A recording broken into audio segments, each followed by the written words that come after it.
Lucia, la mère de Mia, a organisé une fête pour son 10e anniversaire, mais la pauvre fille est effondrée, car personne n'est venu. Lucia a alors fait quelque chose d'extraordinaire et 10 grands hommes se sont présentés à leur porte à l'improviste. Chérie, ne t'inquiète pas. Les gens vont bientôt arriver, a assuré Lucia à sa fille Mia, qui attendait dans le salon. Tout le salon était décoré de ballons, de banderoles et d'accessoires de basket-ball, car c'était le sport préféré de Mia. Elle fait également partie de l'équipe de basket-ball de l'école et elle est impatiente de voir ses coéquipières venir fêter son anniversaire. L'invitation était prévue pour 14 h et personne n'était arrivé à 15 h. Mais Lucia s'est efforcée de garder le sourire et a rassuré sa fille en lui disant que les gens viendraient, même si elle avait elle aussi des doutes. La plupart des personnes qu'elle avait invitées vivaient près de leur quartier à Chicago, et il n'était pas logique que personne ne se soit encore présenté. Il s'agissait d'enfants de 10 ans, après tout, pas d'adolescents ou d'adultes qui croyaient au terme retard à la mode. Tu es sûre, maman? Cela fait longtemps que nous attendons, a dit Mia à sa mère en pinçant les lèvres. Je suis sûre, ma chérie, que tout se passera bien et que tu vas t'amuser comme une folle, lui a assuré Lucia, le sourire aux lèvres malgré les inquiétudes de son cœur. Une heure plus tard, Mia regardait un match de basket sur son iPad tandis que Lucia tirait les rideaux et regardait dehors. Personne ne venait. Elle le savait maintenant, et en regardant l'expression triste de sa fille qui se concentrait sur le petit écran, Lucia s'est rendue compte que sa petite fille le savait aussi. Je vais appeler quelques mamans, ma chérie. Peut-être qu'elles n'ont pas eu la bonne adresse, a dit Lucia en prenant son téléphone. Mia a regardé sa mère avec des yeux tristes et a secoué la tête. Non, maman. Ils ne viendront pas. Ce n'est pas grave, a-t-elle dit les larmes aux yeux en haussant les épaules et en se concentrant à nouveau sur l'écran. Lucia avait envie de pleurer. Sa fille était une bonne fille. Elle ne méritait pas cela. Pourquoi ses amis ne venaient-ils pas? Ce n'était pas juste. Je vais quand même passer quelques coups de fil. Je serai dans ma chambre. Appelle-moi si quelqu'un arrive, a-t-elle dit, et Mia a hoché la tête d'un air distrait. Dans sa chambre, Lucia a passé quelques coups de fil aux quelques mères de l'équipe de basket qu'elle connaissait. Toutes ont donné des excuses stupides, balayant Lucia d'un revers de main et raccrochant rapidement. Lucia était au bord des larmes et la situation semblait désespérée. Mia était assez mûre pour faire comme si de rien n'était, mais elle connaissait sa fille. Elle savait qu'elle serait dévastée et se demandait ce qu'elle pouvait faire pour lui remonter le moral. Finalement, elle a appelé son mari, Otis, qui devait travailler ce jour-là et prévoyait d'arriver à la fête plus tard. Elle lui a tout raconté et ils ont décidé d'amener Mia à sa pizzeria préférée ce soir-là pour lui remonter le moral. Ils pourraient encore ouvrir les cadeaux et passer un bel anniversaire en famille. Pourtant, Lucia s'est sentie impuissante lorsqu'elle a raccroché au nez d'Otis. Elle avait besoin de se défouler. Elle s'est donc connectée à Facebook et a écrit un long message dans lequel elle soulignait que Mia était une enfant si gentille et que les gens auraient dû appeler plus tôt s'ils ne pouvaient pas venir. Elle a terminé sa publication en indiquant son adresse et en invitant tout le monde pour que les boissons et les snacks qu'elle avait achetés ne soient pas gaspillés.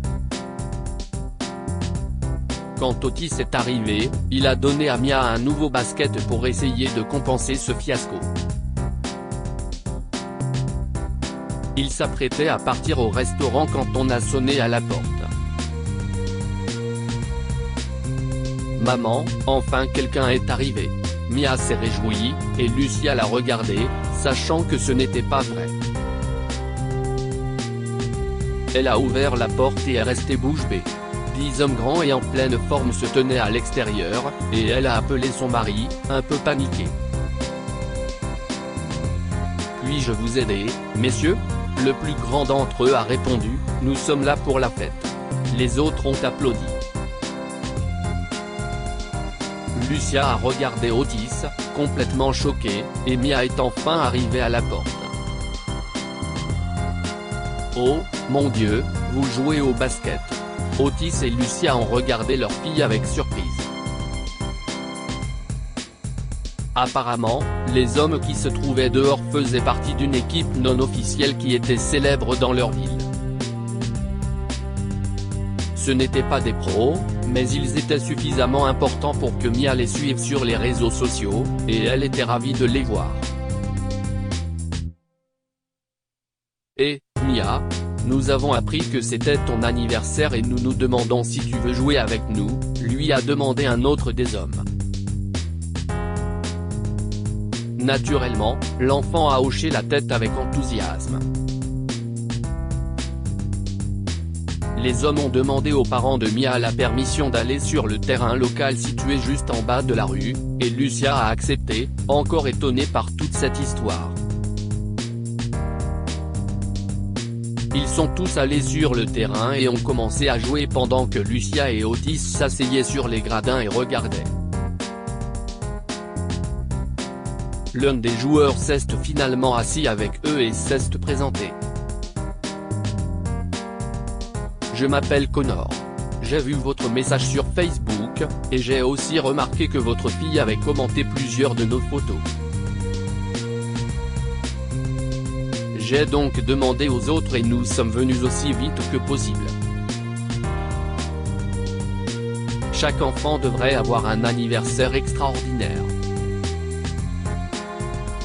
Les yeux de Lucia se sont mis à pleurer.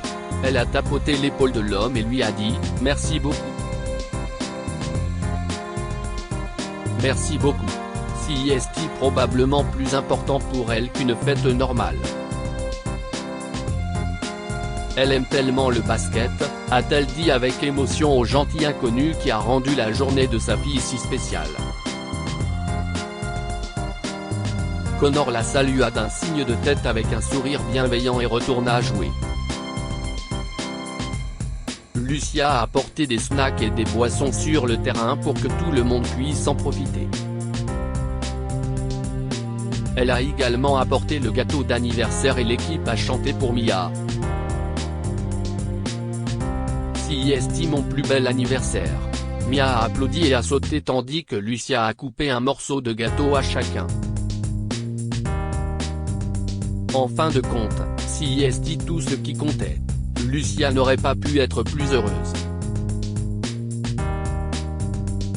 Cette semaine-là, à l'école, les coéquipières et les camarades de classe de Mia se sont excusés de ne pas être venus. Ils pensaient tous qu'une fête à la maison serait ennuyeuse, alors ils avaient fait exprès de ne pas venir. Ils ont dit à leur mère d'inventer une excuse si quelqu'un leur demandait. Mais ils ont vu son Instagram, qui montrait des photos de Mia jouant au basket avec des hommes de grande taille, et ils ont immédiatement regretté leurs actions. Mia n'a plus jamais eu à passer son anniversaire seule. Que pouvons-nous apprendre de cette histoire ? Une publication sur Facebook peut inciter les gens à faire de bonnes choses.